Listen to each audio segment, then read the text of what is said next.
গীতা এলএলবির আজকের পর্বে দেখা যাবে গীতার বাড়িতে ভজন মিত্রি আর কিরণকান্তি ব্যানার্জি এসে গীতাকে নানাভাবে ঠেট করতে থাকে।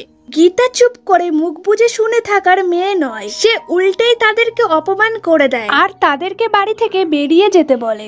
এরই মাঝে ফোন আসে ভজন মিত্রির কাছে অগ্নিজিৎ মুখার্জির। ভজনকে অগ্নিজিৎ মুখার্জি বলে স্বস্তিককে বাড়ি আনতে হবে, ওর মা যাবে, আমি চাই তুমি ওখানে থাকো।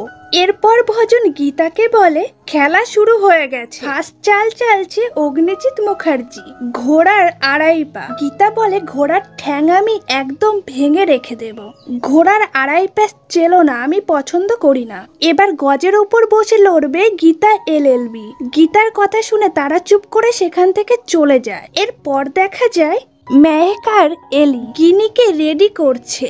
সেখানে জাগৃতি এসে বলে আমি স্বস্তিককে আনতে যাচ্ছি, তোরা যাবি তো আয়। জাগৃতি গিনিকে বলে তুমি এত সেজেছো, আজ কি তোমাদের বিবাহ বার্ষিকী না জন্মদিন? মেহেক বলে সাজবে না, মনে যে লাড্ডু ফুটছে। গিনি বলে আমি আপনার ছেলের কাছে যাচ্ছি এই বাড়িতে ফিরিয়ে আনতে। জাগৃতি বলে তুমি সত্যি যাবে? কিন্তু আসবে কেন, ও তো তোমার বোনকে। গিনি বলে আমাকে ও ফোন করেছিল, এতদিন আমি যে কথাটা শোনার জন্য অপেক্ষা করেছিলাম সেই কথাটা ও আমাকে বারবার বলেছে, ও আমাকে ভালোবাসে, এখনো আমার কানে ভাসছে। জাগৃতি গিনির কথা শুনে ইমোশনাল হয়ে যায় আর সে বলে তুমি গিয়ে এখনই আমার বড় ছেলেকে নিয়ে আসো। এরপর অগ্নিজিৎ মুখার্জি গিনিকে বলে কোথায় যাচ্ছ তুমি? সাত্বিকের কাছে। তারপর সে ধমক দিয়ে বলে যাবে না তুমি, এখনো কেসটার রায় বেরোয়নি, এখনই তোমার এচড়ে পাকা বোন এটা না বলতে পারে আমি কেসটাকে ম্যানিপুলেট করছি সাত্বিককে বাড়িতে নিয়ে এসে। অগ্নিজিৎ মুখার্জি গিনিকে বলে আমার কথাটা মাথায় রেখো,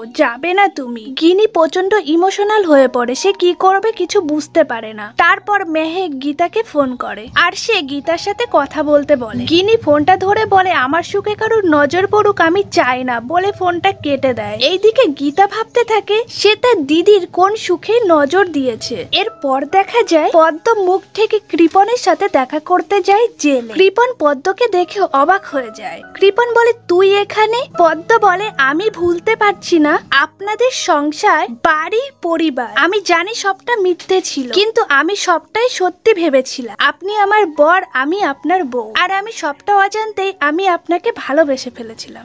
শুধুমাত্র একটা কেস জেতার জন্য আমাকে আপনি বাজি রাখলেন। পদ্ম প্রচন্ড ইমোশনাল হয়ে কৃপনকে নানা প্রশ্ন করতে থাকে আর বলে আমি আপনাকে কোনো মতেই ভুলতে পারছি না। ভিডিওটি ভালো লাগলে অবশ্যই লাইক, কমেন্ট, শেয়ার করবেন। ডেইলি নিত্য নতুন ভিডিও পেতে ছায়াছবির জগৎ চ্যানেলটিকে সাবস্ক্রাইব করতে ভুলবেন না।